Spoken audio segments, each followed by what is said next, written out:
नमस्कार, स्वागत आहे तुमचं न्यू ब्लॉगमध्ये. आणि मी नितीन तोत्रे. तर आत्ताच उठून म्हणजे गॅलरीमध्ये बोललो आता रील बनवावं का काय करावं काय समजत नाही, कारण लय बोर झालं आहे आणि वातावरण एकदम थोडंसं असं विचित्र झालं आहे जरा.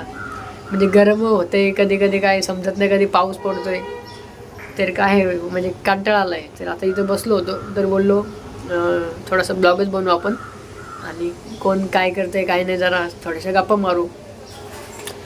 तर आपण किचनमध्येच जाऊया डायरेक्ट, कारण आता आमची मातोश्री करत आहे जेवण. आणि बाहेरून मी इकडे का आलो ते शेजारी जरा ऐकतील, मला जरा लाज वाटते म्हणून मी लगेच इकडे पळालो. कशाला लाज वाटायला पाहिजे? तुझे रील्स वगैरे मी मोठे मोठ्याने नाही बोलत, इकडे आपल्या घरामध्ये किती पण आवाज चढवायला सांग मी बोला. म्हणजे आपल्या घरात आपण काय पण करा, लोकांना कशाला त्रास नाही बिचाऱ्यांना, आहे की नाही? पण त्यांना माहिती आहे तू ब्लॉग काढतोस, त्यांना पण आवडतात तुझे ब्लॉग. आपण कोणाला त्रास देत नाही, आपल्याला ते आवडत पण नाही. तर किचन मध्ये मम्मीचं काय चाललंय बघा. इकडे भात घातलाय, इकडे भात घातलाय आणि तिकडे इकडे कुकरला चवळी लावल्यात भाजून, कारण भाजीला काय नव्हतं. भाजीला काय नव्हतं आणि लाईट गेली. आता वाटण कसं करणार? आता वासा बोंबलत. आणि इकडे खोबरं टाकलंय भाजायला. आमच्या बिल्डिंगची लाईट गेली आणि जनरेटर चालू केला तर तो आता नुसता वाजायला लागलाय, मध्ये मध्ये आवाज येतो नुसता. एक तर इथं उजेड येत नाही, थोडासा हे झालाय, काळोख पडलाय. म्हणजे लाईट गेल्याच्या नंतर काहीच नाही दिसत आहे. त्यासाठी ज्यूस बनवले, गाजर आणि ज्यूस बनवलाय मम्मीनी, या पियाईला. आणि याच्यामध्ये जर आपण दूध टाकलं तर काय होतं? दूध टाकायचं नसतं, कारण दूध, गाजर, बीट आणि ते एकत्र सगळं करून पेल्यावर शरीरासाठी ते हानिकारक असतं, म्हणून ते नसतं प्यायचं. कारण मी युट्यूबला बघून असं केलं होतं, त्याच्यामध्ये मी गपचूप 2-3 दिवस मी तसंच करत होतो आणि मम्मीचं लक्ष गेलं अचानक भयानक. तर मम्मी बोलली की चुकीचं असं करत नको जाऊ, तर तुम्ही पण असं करू नका. आता मी असं करणार नाही, कारण त्याने फूड पॉइझन बघितलंय मी असं रे, पण बघितलंय, पण फूड पॉइझन होऊ शकतं.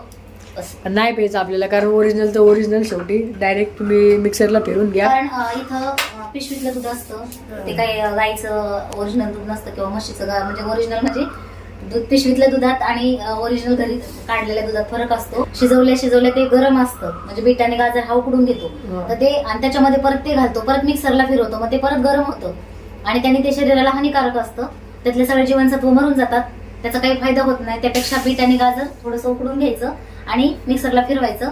तुम्हाला वाटलं तर थोडीशी साखर घालायची चवीपुरती, आणि असंही गोड लागतं ते खायला. नाही साखर घातली तरी पण चालतं. आता मी साखर नाही घातलेली.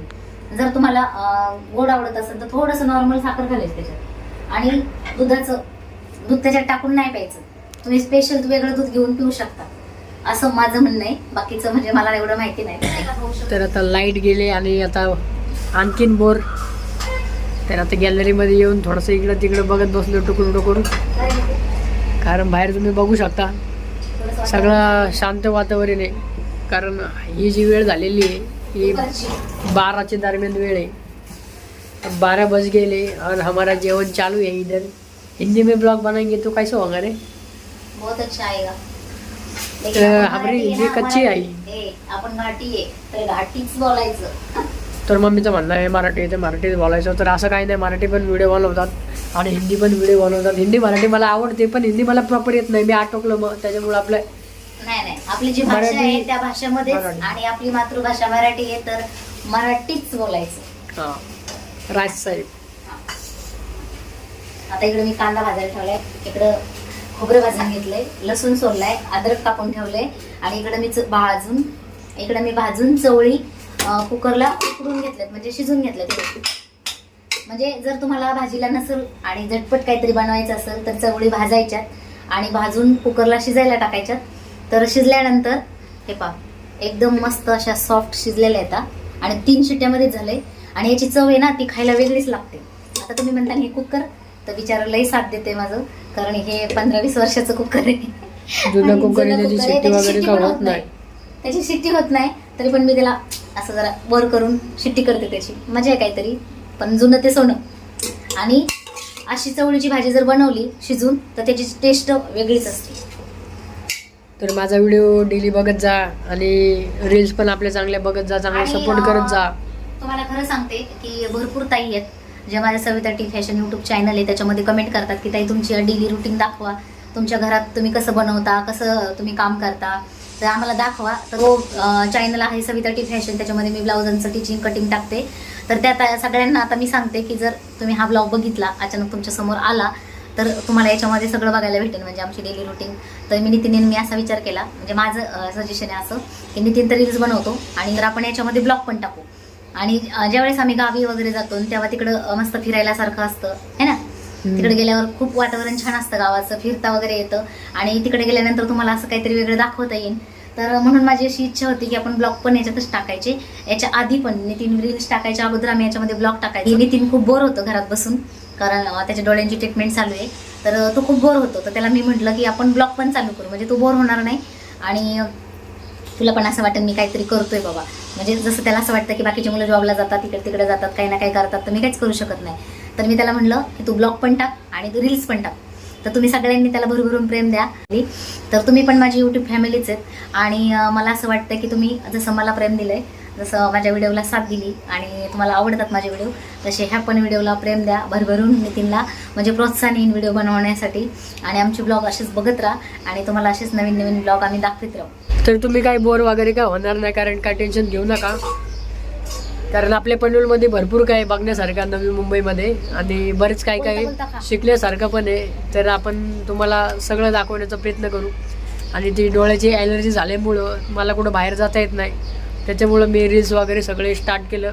कारण पहिले मम्मीने सजेशन घेतलेला की मम्मीने स्टार्ट केलेलं सगळं, मम्मीने सजेशन घेतलं होतं की मी करते.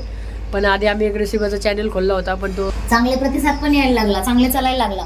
पण नितीनची डोळ्यांचा त्रास वाढला आणि नितीनला असं वाटलं की नको माझं, म्हणजे तो त्याची एक मनस्थिती बिघडली है ना. म्हणजे डॉक्टरने सांगितलं त्याला की ते डोळ्यांचं इन्फेक्शन आहे, तर ते कंटिन्यू तुला ड्रॉप टाकायला लागेल. तर त्याच्यामुळे त्याचं काय झालं, बी नसलं, त्याला असं वाटायला लागलं की नको मला ते टेन्शनच नको, मला ते कसलं, मला नाही ते व्हिडिओ वगैरे बनवायची, म्हणजे त्याचा मूडच गेला सगळा. हां, आधी जरा एवढं नव्हतं आणि नंतर अचानक तो त्रास वाढला तर तो एकदम म्हणजे खचून गेला.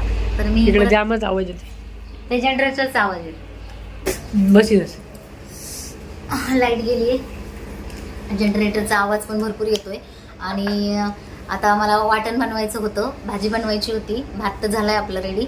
तर आता लाईटच नाही आहे, लाईटचं वाट बघायला लागेल, नाही तर मग सरळ आपल्याला शेंगदाण्याची कूट टाकून भाजी बनवायला लागेल. चालेल ना, तशी पण आवडते आम्हाला, कारण आम्ही आहेत अस्सल घाटी घाटावरून आलेले. म्हणजे आमच्या बीड जिल्ह्यामध्ये शेंगदाण्याची भाजी बनवतात आणि आम्ही शक्यतो नाही बनवत, कारण आम्हाला इकडची सवय लागली इकडे राहिल्यामुळं. तर कधी कधी इमर्जन्सीला मी शेंगदाण्याची भाजी बनवते आणि मुलांना ती आवडते. तर आता माझा तेच विचार चाललाय, जर लाईट नाही आली 5 मिनिटं बघू आपण वाट आणि आपण शेंगदाण्याची भाजी बनवू. हां, चालू ना. तर आधी आम्ही ब्लॉग बनवत होतो, म्हणजे त्याच्यात रेसिपी वगैरे मी टाकीत होती आणि चांगला प्रतिसाद मिळत होता. पण नितीनची तब्येत जास्त बिघडली, म्हणजे डोळ्यांचा त्रास वाढला अचानक मध्येच. तर डॉक्टर बोलले की हे डेली तुम्हाला ड्रॉप टाकायला लागतील. तर मग नितीननी खूप टेन्शन घेतलं त्या गोष्टीचं आणि तो मला म्हटला मला आता अजिबात इंटरेस्ट राहिला नाही, मला ते ब्लॉग वगैरे काहीच नको.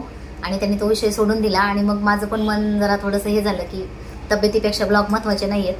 पण मला असं वाटत होतं की त्याचं मन कुठंतरी लागन आणि तो सारखा त्या गोष्टीचा विचार करत राहणार नाही.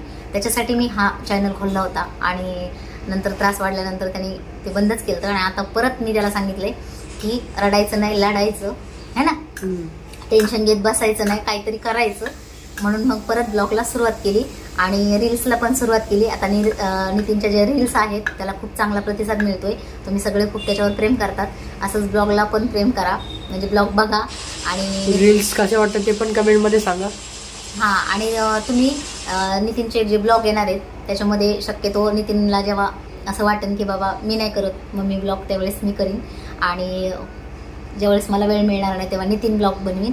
पण आता डेली करणार ना, डेली करणार ना, म्हणजे टेन्शन नाही घेणार ना. नाही वेळ भेटणार, कधी भेटणार तेव्हा तू बनव, असू द्या ना. जे मी त्याला काय तू शूट सांगते, कर, मी नाही शूट करणार. अरे हो मी करीन, मी तुला साथ देईन, पण करत राहा. आणि तुम्ही पण त्याला सगळ्यांनी प्रोत्साहन द्या, चांगले चांगले कमेंट करा आणि त्याचा व्हिडिओ बघत जा. चांगला यूज जर आला तर मग त्याला पण अजून थोडा उत्साह येईल काम करायला.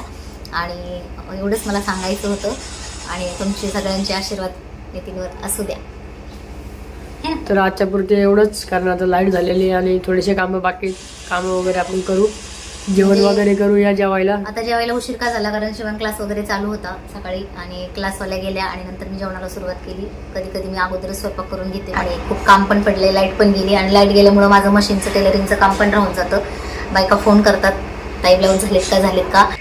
तर 15-20 मिनिटं वाट बघितली, लाईट काही अजून आलीच नाही. तर मग मी आता निर्णय घेतलाय की आता आपण काय वाटणाच्या भरोशावर काय भाजी नाही घालणार का. तर मी तुम्हाला म्हणलं शेंगदाण्याची भाजी, तर मी इथं शेंगदाण्याची भाजी घालून घेतली, तुम्हाला दाखवते. तर आता तुम्ही म्हणता की ही भाजी कशी बनवली ताई, तर याच्यासाठी मी अगोदर कढई गरम करायला ठेवली, त्याच्यामध्ये तेल टाकून घेतलं 2 चमचे, म्हणजे 2 पळ्या तेल टाकले आणि त्याच्यामध्ये जिरं मोहरी टाकली. ती चांगली तडतडली की त्याच्यामध्ये लसूण टाकला.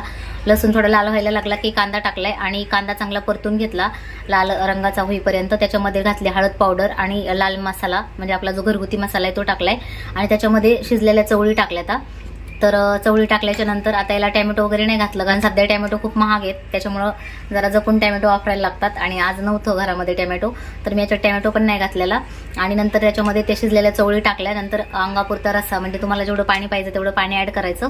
त्याच्यामध्ये मी पाणी टाकून घेतलं आणि आता वरून शेंगदाण्याचं कूट टाकलं. याला उकळी आली की नंतर शेंगदाण्याचं कूट घालून घेतलं याच्यामध्ये आणि शेंगदाण्याचं कूट हे एकदम बारीक नाही करायचं, थोडं जाडसर करायचं आणि खूप सुंदर अशी शेंगदाण्याची भाजी तयार झाली. चला भेटूया अशाच नेक्स्ट व्हिडिओमध्ये. तोपर्यंत स्वतःची काळजी घ्या, स्वस्त राहा, मस्त राहा आणि एन्जॉय करा.